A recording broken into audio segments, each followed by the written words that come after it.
Hi, in this video we are going to test our application, so let's get started. I'm just going to have several vertices. Vertex 1 is equal to a new vertex with 1. Okay, I'm just going to create 5 more of them, 2, 3, 4, 5 and 6. So 2, 3, 4, 5 and 6. So we have the vertex 2, vertex 3, vertex 4, vertex 5 and vertex 6. We are going to add the neighbors. Vertex 1, add neighbor, for example, vertex 2. I'm going to copy and paste it 1, 2, 3, 4, 5, 6 times, okay.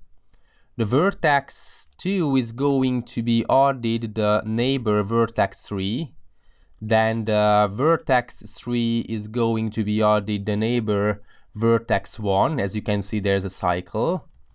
Then the vertex 4 is going to have 2 neighbors, the vertex 1 and the vertex 5. Okay, let's suppose the fact that we are not going to have 2 cycles at the beginning. So the 1 is going to have the neighbor 2, the 1 is going to have the neighbor 3. And the 2 is going to have the neighbor 3, so there's not going to be a cycle. Then the vertex 5 is going to have the vertex 6 as a neighbor, and the vertex 6 is going to have the vertex 4 as the neighbor.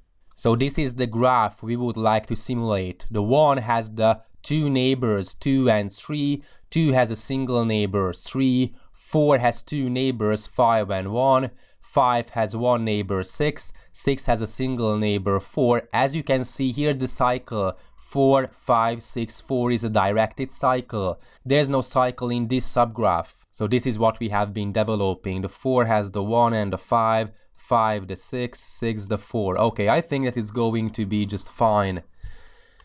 We just have to add these vertices into a list. For example, vertex list is equal to a new array list. Okay, let's import the java.util.list and vertex list dot add, for example, vertex 1. Of course, we have to add all of the vertices into the vertex list. So vertex 2, 3, 4, 5 and 6.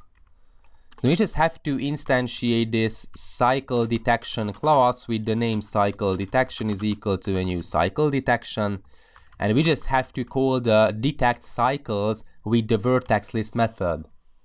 Okay, so let's run it. And because we have several system out println, that's why it's going to be several logs basically.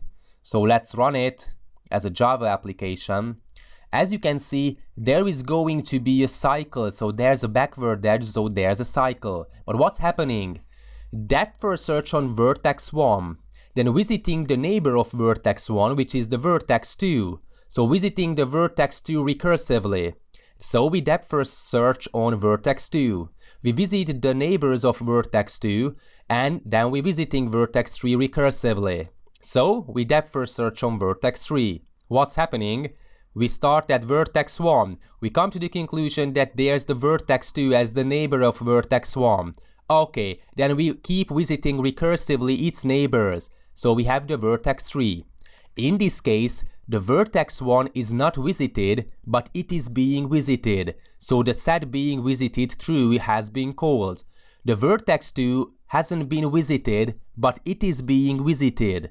The vertex 3 is being visited and so on. So that's why there's a difference between whether this node has been visited or it is being visited or not. Okay, then we set the vertex 3 set visited false and visited true. Why? Because we just want to visit all the neighbors of the 3, but it doesn't have any neighbors.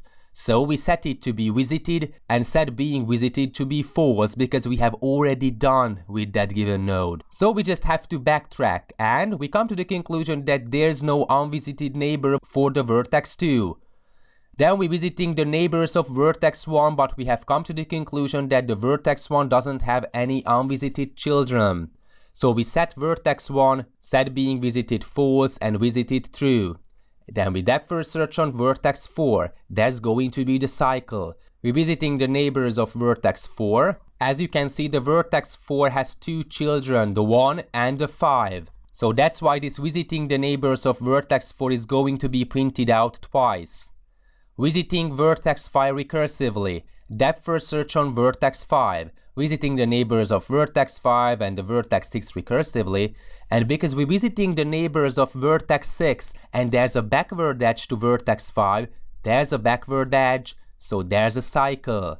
And then we set visited false for the vertex 5 and the vertex 4 and so on.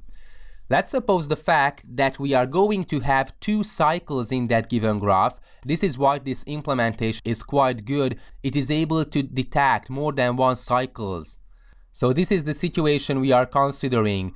There's a directed cycle here, 1, 2, 3, 1, and another cycle 4, 5, 6, 4. So there are two cycles in this graph. We just have to update the code accordingly, because the 1, vertex 2, vertex 2, vertex 3, vertex 3, vertex 1. Okay, let's see whether it's going to work fine or not. And as you can see, it's detected a first cycle and there's the second cycle. Let's suppose the fact that there's not going to be any cycles. So the vertex 1, vertex 2, vertex 2, vertex 3, and there's no edge from vertex 3 to vertex 1, but for example vertex 1 to vertex 3. And there's not going to be a cycle, so vertex 4, vertex 5, vertex 5, vertex 6, and for example there's not going to be an edge between vertex 6 and vertex 4, which means that there is no cycles in that given graph. Let's see whether it's going to work fine or not. We just have to visit the nodes in the depth first manner, but as you can see, there is no cycles found in that given graph. And basically, it is fine because there is no cycle in that given graph. So that's all about the cycle detection. Thanks for watching.